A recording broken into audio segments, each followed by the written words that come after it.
찬송가 242장, 통일찬송가 233장입니다. 242장 황무지가 장미꽃같이 찬양합니다.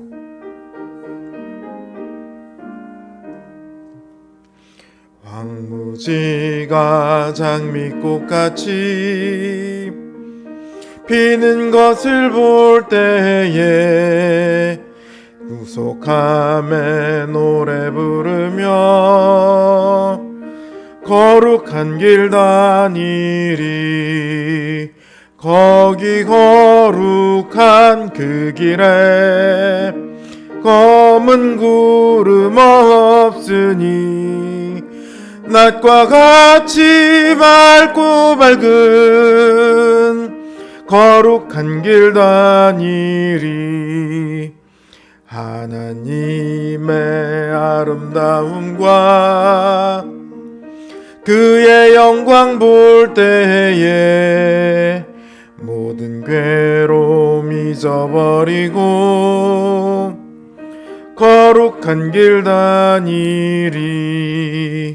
거기 거룩한 그 길에 검은 구름 없으니 낮과 같이 맑고 밝은 거룩한 길 다니리.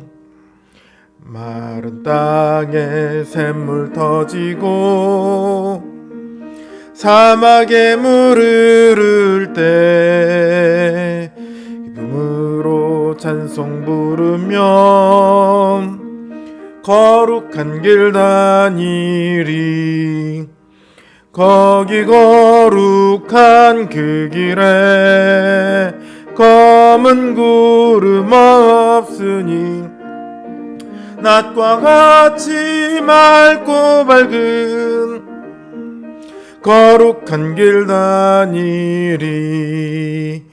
거기 약한 짐승 없으니 두려울 것 없겠네. 평안함과 즐거움으로 거룩한 길 다니리.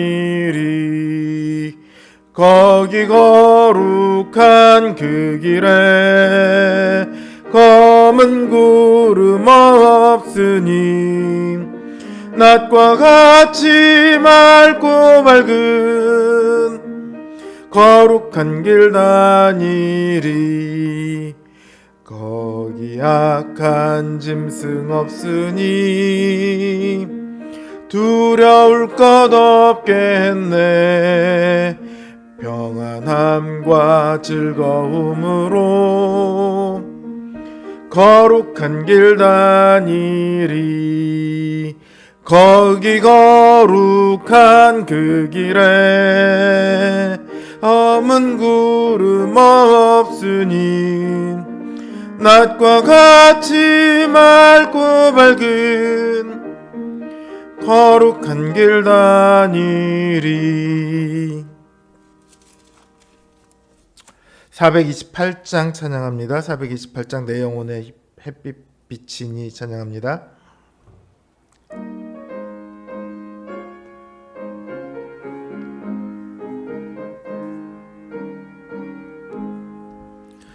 내 영혼의 햇빛 비치니 주 영광 찬란해. 이 세상 어떤 빛보다 이 빛 더 빛나네. 주의 영광 빛난 기앙채 내게 비춰 주시옵소서.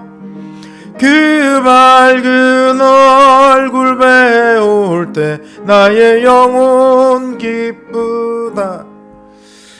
내 영혼에 노래 있으니 주 찬양합니다.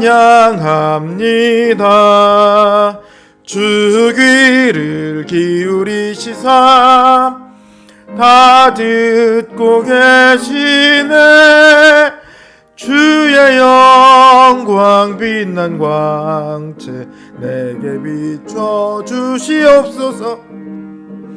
그 밝은 얼굴 배울 때 나의 영혼 기쁘다. 내 영혼의 봄날 되어서 주 함께 하실 때 그 평화 내게 깃들고 주의 꽃피네. 주의 영광 빛난 광채 내게 비춰 주시옵소서. 그 밝은 얼굴 배울 때 나의 영혼 기쁘다. 내 영혼에 희락이 있고 큰 소망 넘치네. 주 예수 복을 주시고 또 내려주시네.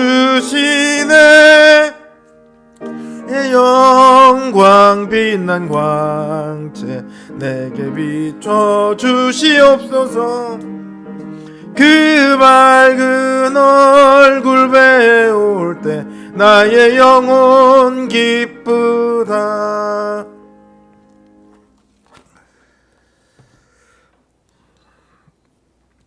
기도합니다. 주님의 빛을 얻어 주님을 알고 주님을 배울 수 있는 것이, 주님을 믿을 수 있는 것이 우리의 가장 큰 복입니다. 우리가 믿음으로 하나님의 행하시는 그 모든 일들을 신뢰하기를 원합니다.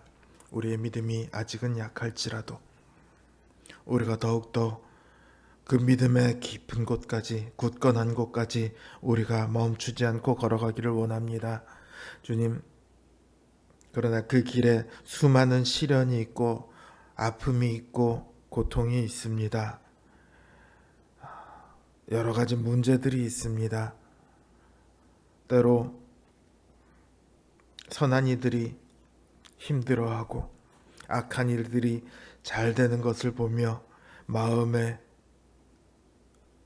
상처를 얻을 때도 있습니다. 주님,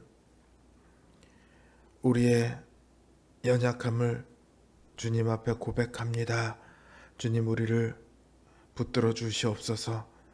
우리에게 더욱더 굳건한 은혜를 허락하여 주셔서 우리의 믿음이 그야말로 참으로 주님 안에서 날마다 모든 상황 속에서 기쁨을 얻게 하여 주시옵소서. 이 시간도 주님의 은혜를 소망합니다.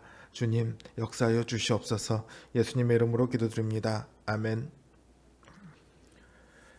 하나님 주신 말씀 열왕기하 6장 18절에서 19절 말씀입니다. 열왕기하 6장 18절에서 19절 말씀입니다. 제 성경 기준으로 구약성경 571면에 있습니다. 열왕기하 6장 18절에서 19절 말씀 제가 받들어 읽겠습니다. 아람 사람이 엘리사에게 내려오매 엘리사가 여호와께 기도하여 이르되 원하건대 저 무리의 눈을 어둡게 하옵소서 하매 엘리사의 말대로 그들의 눈을 어둡게 하신지라. 엘리사가 그들에 이르되 이는 그 길이 아니요 이는 그 성읍도 아니니 나를 따라오라. 내가 너희를 인도하여 너희가 찾는 사람에게로 나아가리라 하고 그들을 인도하여 사마리아에 이르니라. 아멘.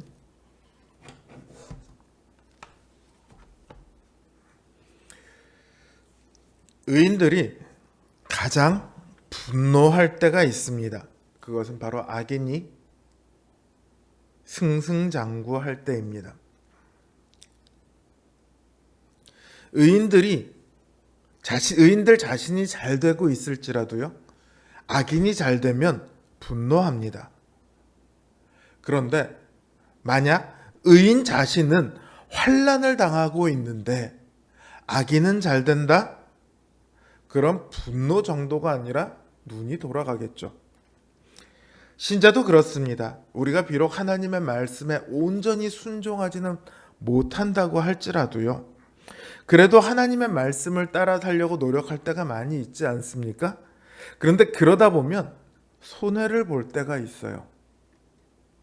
남들은 나라 돈은 눈먼 돈이라고 수단 방법 가리지 않고 막 빼먹으려고 합니다. 근데 우리는 정직하게 살기 위해서 그러지 않을 때 왠지 손해본 느낌이 들어요. 원래 내 거는 아니지만 먹을 수 있는 것을 못 먹어서 그런지 그냥 그런 기분을 느껴요. 그리고 그 정도의 손해라면 그건 손해본 것도 아니니까, 원래 내 게 아니니까 얼마든지 감수할 만하죠. 근데 진짜 손해를 볼 때도 있거든요. 선하게 살고자 했을 때 바보 취급당할 때도 있어요. 선한 의도로 도와줬는데 배신당할 때가 있어요. 재산상의 손실을 일으키는 사람은요, 내가 모르는 사람일 경우가 거의 없어요. 거의 아는 사람 때문에 내 실제로 뭔가 손해가 발생합니다. 속이 상하죠. 믿음도 흔들립니다. 그러다 보면 분노해서 기도하게 되죠. 하나님, 이게 뭐죠?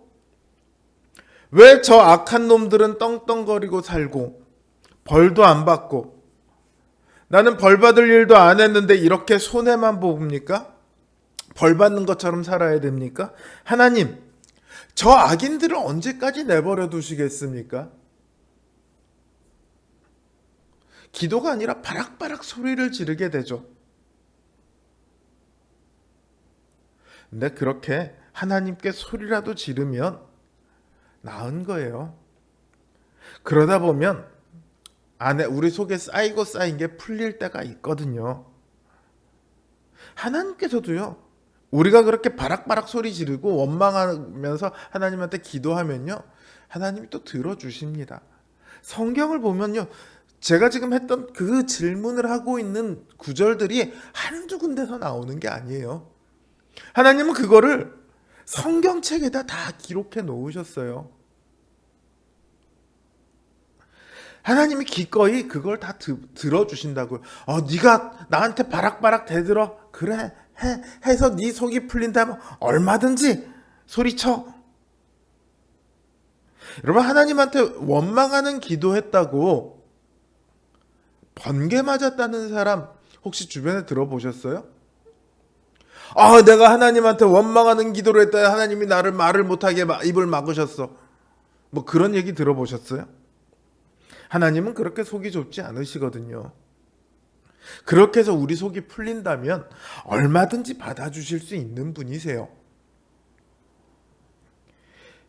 거기다가요, 하나님은 그런 기도를요, 그냥 네 속이 풀릴 때까지 해, 이런 식으로만 받아주시지 않아요. 우리의 기도로 받아주신다고요. 그 기도를 들어주신다고요.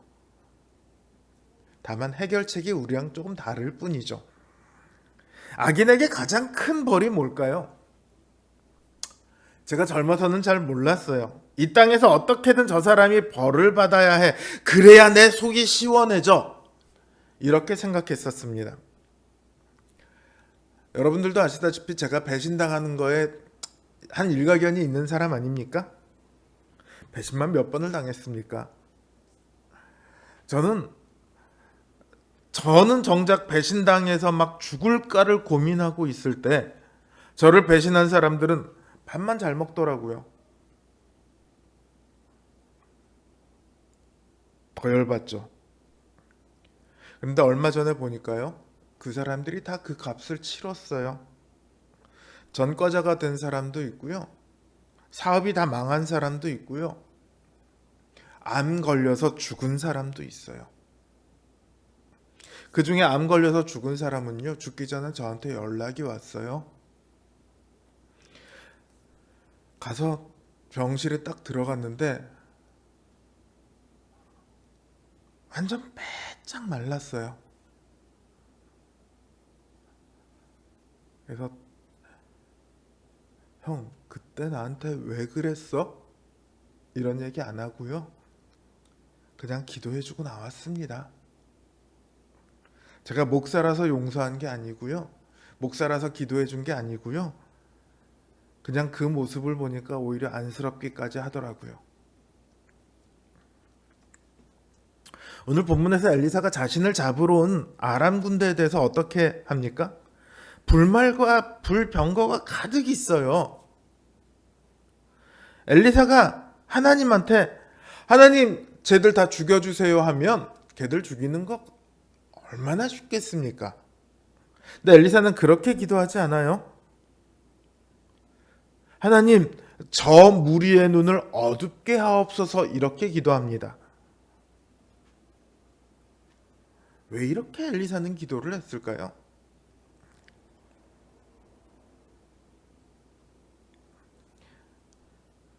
엘리사가 그들에게 나를 따라오라 내가 너희를 인도해서 너희 찾는 사람에게로 데려가마. 그러고는요 눈먼 그들을 데려오고 갑니다. 어디로 데려가냐면 이스라엘의 수도이자 이스라엘의 왕이 있는 사마리아로 데려갑니다. 지금 아람은 이스라엘 왕을 죽이려고 몇 번을 시도했는데 못 죽였단 말이에요. 그걸 이스라엘 왕도 알고 있어요. 그런데 아람 군대가 그것도 눈이 멀어서 사마리아로 들어가면 어떻게 될까요? 그걸 가만 내버려 둘까요? 잡아서 죽이든 포로로 삼든 뭔가를 하지 않겠습니까? 근데 이 아람 군대는 자기들이 지금 어디로 가는지도 모르고 따라가고 있어요. 어제 하나님께서는 엘리사의 사화의 눈을 열으셔서 불말과 불병거가 가득한 것을 보게 했잖아요. 그 사화는 두려워할 상황에서 더 이상 두려워하지 않게 되었습니다. 그런데 오늘 아람 군대는요 눈이 어두워져서요 남을 죽이려던 상황에 오히려 자기가 죽게 되었습니다. 악인의 운명이 이와 같아요.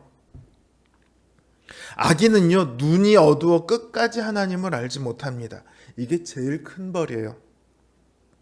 그들은 자신의 패망을 알지 못하고 끝내 멸망의 한 가운데로 들어갑니다. 멸망을 향해 가고 있으면서도 끝까지 자신이 어디로 가고 있는지 몰라요.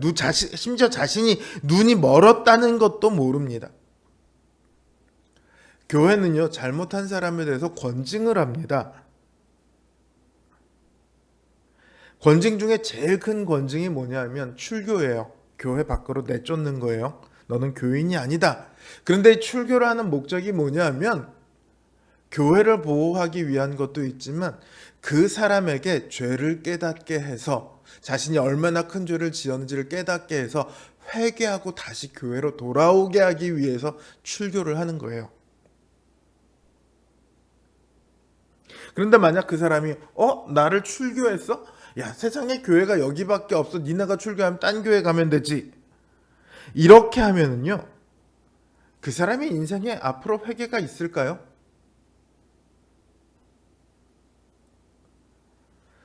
그 사람의 인생의 끝은 멸망입니다. 눈이 멀면 그렇게 되는 거예요. 현대의 악을 저지르는 사람들은 악 자체가 좋아서 그러는 사람은 얼마 사실 없습니다. 왜 악을 저지르느냐? 현실에서 내가 잘 살기 위해서, 내가 이익을 보기 위해서 악을 저지릅니다. 그러나 현실에서 잘 사는 대가로 그들은 영원한 고통을 받아야 합니다. 그들이 알고 있지 못할 뿐이죠. 우리가 이런 그들을 질투해야 할 이유가 있을까요? 그들을 부러워해야 할 이유가 있을까요? 그들을 두려워해야 할 이유가 있을까요? 그들이 잘 되고 있는 것을 배아파해야 할 이유가 있을까요? 하나님께서는 악인의 눈을 어둡게 하셔서 그들로 영원한 패망의 길로 가게 하십니다. 그러나 그 반대로 우리의 눈을 밝히셔서 우리로 빛의 길, 승리의 길, 영광의 길로 가게 하십니다. 현실에서 잘 되고 못 되고는요 아무런 상관이 없습니다. 가난하고 아프고 약하고 억울한 가운데 영광의 길로 가는 것이 부하고 강하고 건강한 가운데 패망의 길로 가는 것보다 1000배, 만배, 억만배 더 낫습니다. 애초에 비교 자체가 안 되죠. 그러니 고난이 있을지라도 그 길로 가는 것이 우리의 가장 큰 복입니다. 하나님이 복을 주기 위해서 우리의 눈을 밝히셨고 우리에게로 그 고난의 길로 가게 하셨어요. 하나님께서 우리로 보게 하십니다. 그 보여주신 대로 그 밝은 길로 기쁘게 그리고 끝까지 걸어가는 우리 성도님들 되시기를 주님의 이름으로 기원합니다. 주신 말씀 생각하며 우리가 기도하도록 하겠습니다.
you.